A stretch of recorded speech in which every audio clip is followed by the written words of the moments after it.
நலாஸ் நாட்டு சர்க்கரை நலமுடன் வாழ நலாஸ் இந்தியாவிலேயே நாட்டு சர்க்கரைக்கு ISI முத்திரை மற்றும் அக்மார்க் அங்கீகாரம் பெற்ற ஒரே நிறுவனம். தொடர்புக்கு 9047050000. எங்கு பத்திரப்பதிவு நடந்தாலும் அமைச்சருக்கு 10% கமிஷன் கொடுக்க வேண்டும் என்ற நிலை உள்ளது. அதிமுக ஆட்சிக்கு வந்ததும் இந்த ஊழலை தோண்டி நடவடிக்கை எடுக்கப்படும் என்று அதிமுக பொதுச் செயலாளர் எடப்பாடி பழனிசாமி குற்றம் சாட்டியுள்ளார்.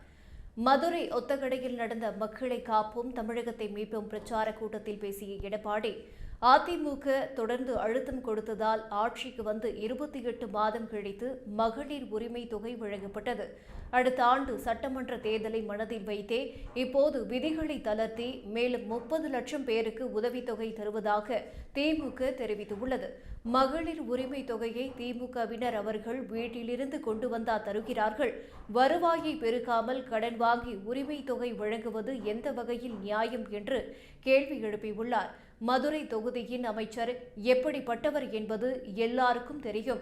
பத்திரப்பதிவு துறையில் கொள்ளை நடைபெறுவதாக மக்கள் பேசுகிறார்கள். செந்தில் பாலாஜி 10 ரூபாய் அமைச்சர் என்றால் அமைச்சர் மூர்த்தி 10% அமைச்சர். எங்கு பத்திரப்பதிவு நடந்தாலும் அமைச்சருக்கு 10% கமிஷன் கொடுக்க வேண்டும். இல்லை என்றால் சொத்தை பதிவு செய்ய முடியாது.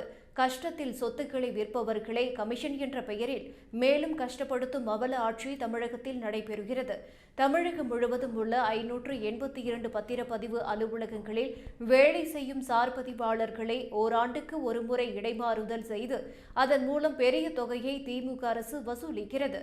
எல்லா துறையிலும் லஞ்சம் தாண்டவமாடுகிறது. தமிழகத்தின் அனைத்து வரிகளும் உயர்ந்துள்ளது. திமுக ஆட்சி இருக்கும் வரை யாரும் வீடு கட்ட முடியாத அளவுக்கு கட்டுமான பொருட்களின் விலை உயர்ந்துள்ளது என்று தெரிவித்துள்ளார்.